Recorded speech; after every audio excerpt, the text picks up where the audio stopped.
In this video, we're going to be using pH testing paper, or test strips here, to test the acidity or the alkalinity on the pH scale of various materials here that we have set up. So we have, this is the pH strips, and we're going to use it to test the pH of the materials we have over here, ranging from vinegar, which is an acid, tomato juice, also a medium acid, milk, which is a very weak acid, H2O, which should be neutral, bleach, which is a strong base, and drain cleaner, which is also a strong base.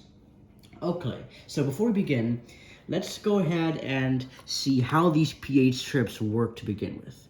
So as a quick review, an acid is any molecule that donates protons. So the bases are the ones that accept the protons, and the acids donate. And so how these pH strips work is they're coated with material here that has these color strips. The material is what responds to the changes in pH.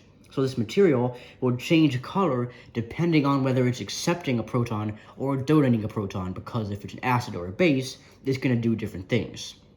So as you can see, they have a color chart here where 0 is all the way down on the acid range of the pH scale, which means if you see this color scheme, if the 4 colors look like that, you have a very strong acid.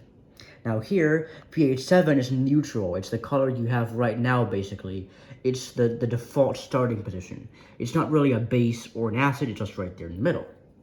Now, on the other side, we have some additional color codes for the alkaline or the base materials. We have all the way up here at 14, the strong base. The top color is very purple. You can see it would change color to this color scheme right there. So all we have to do to make these pH strips work is submerge it in the material that we have here for half a second, and then see how the colors change. So we're going to go ahead and start with the vinegar here, which, as we know, is a very strong acid, has a pH of about 2. But we're going to see how this works here when we put the pH strip into the liquid. All right, completely submerge. And right away, you can see, without even doing anything to stabilize it, you can see the colors have changed. Before, we're going to lay this down here. Before, as you remember, this is the default color. It was kind of like a dark blue there and a green. But now, it's all pretty much yellow or yellow-orange or a grayish color. And looking at the chart here, we can see this corresponds to the pH level of 2 on the pH scale if you look at it and compare back and forth. Put it side by side there. Yes, so we've confirmed that vinegar has a pH of 2 according to the pH test strips, and this means it's a strong acid. Okay, now we're going to do the same thing for the tomato juice. I'm going to put it directly in there and see what happens.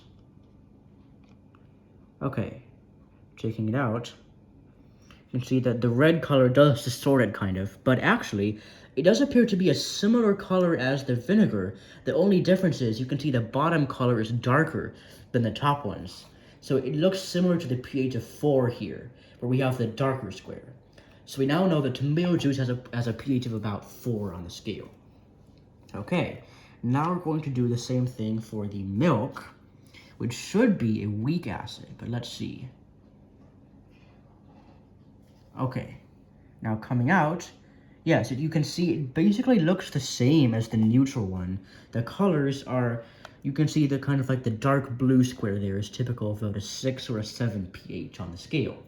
So milk is pretty much neutral, just a little bit acidic slightly.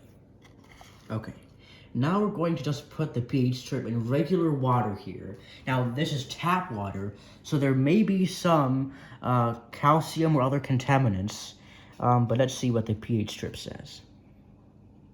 Holding it in there. It looks like it's mostly the same as it was before, which tells us that this is perfectly neutral or almost neutral water. And you can really tell the difference here between this bottom square on the water and the milk. The milk is lighter, which means it's a little bit more acidic. Okay, now our next strip is going to go into the bleach here. Just dip it right in. Aha.